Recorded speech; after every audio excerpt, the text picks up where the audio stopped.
December 28th is the fourth day of Christmas. And because it's still the Christmas season, we should continue to sing Christmas carols.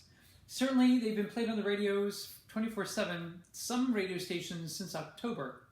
But nevertheless, we shouldn't stop singing Christmas carols on December 25th when we go to bed. We should sing them throughout the Christmas season, remembering that Christmas lasts 3 full weeks this year.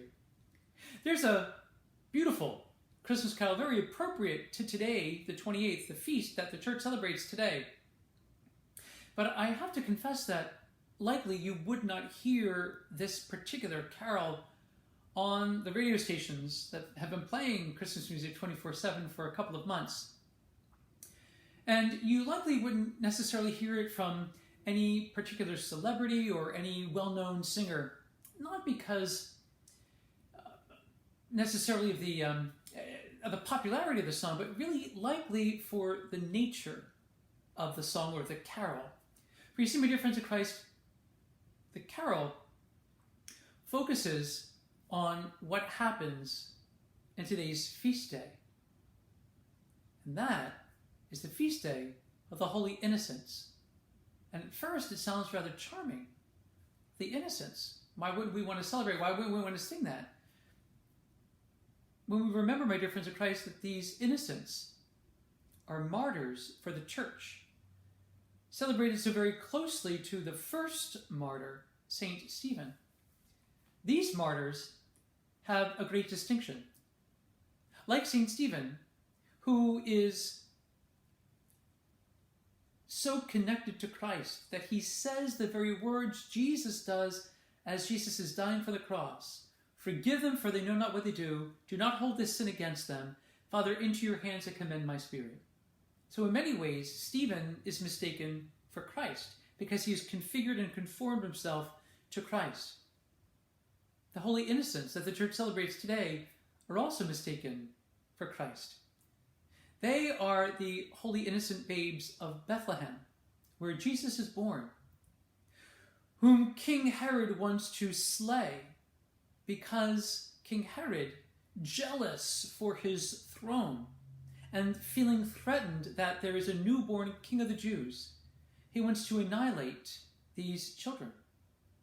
And so he charges his men of might to slay every male child 2 years and younger, to slay them, to slaughter them, to destroy them, because he wants to destroy the Christ child so that he can maintain his throne. So Herod, in his murderous rage, as we hear from the Gospel of Matthew, sends out his henchmen, and they slaughter the children of Bethlehem. All but one. They slaughter all children, all male children under the age of 2 and under, except for one, Jesus. Because St. Joseph, having been warned in a dream to take the child and flee with Mary to Egypt, because Herod is seeking to destroy the child. St. Joseph, a provident father, a protective guardian, wakes up immediately from that dream and immediately takes Mary and Jesus and takes them out of Bethlehem and brings them to Egypt to safety. The carol is called the Coventry Carol. And it dates at least as far back as the 16th century, when for a particular guild known as the Shearmen and the Tailors Guild in Coventry, England, would perform mystery plays. And this particular mystery play that they were performing was the Nativity. You might be familiar with Oberammergau in Germany, where they put on every 10 years the Passion Play, and it lasts for 6 hours. Well, this guild in the Renaissance would perform the Nativity. And they would perform, of course, the birth of Christ and the appearance of the angels and the shepherds coming in. But they would include the entirety of the Christmas Nativity. And that includes the tragic evil that is the slaughter of the holy innocents. And this very tender Coventry Carol is a lullaby sung by the mothers of these sons about to be slain. It is the last lullaby that they will sing to their children.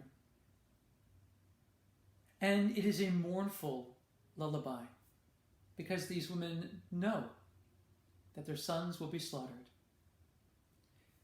In this mystery play, these women bring in their children and they sing, "Lulai, lulay, thou little tiny child, bye, bye, luli, lulay."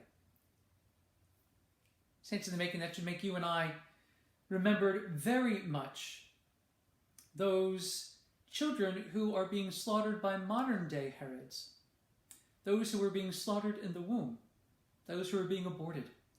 We should, in our every prayer, ask God to protect these children and to move the hearts of those men and women who promote abortion and who seek to have their child aborted, and the doctors who perform these abortions.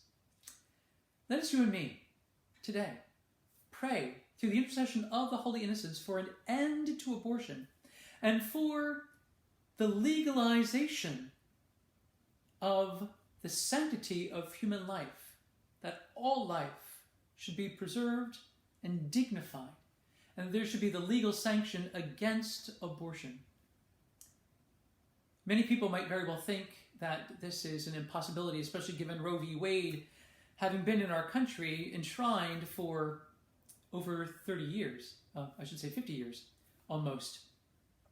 But nothing is impossible.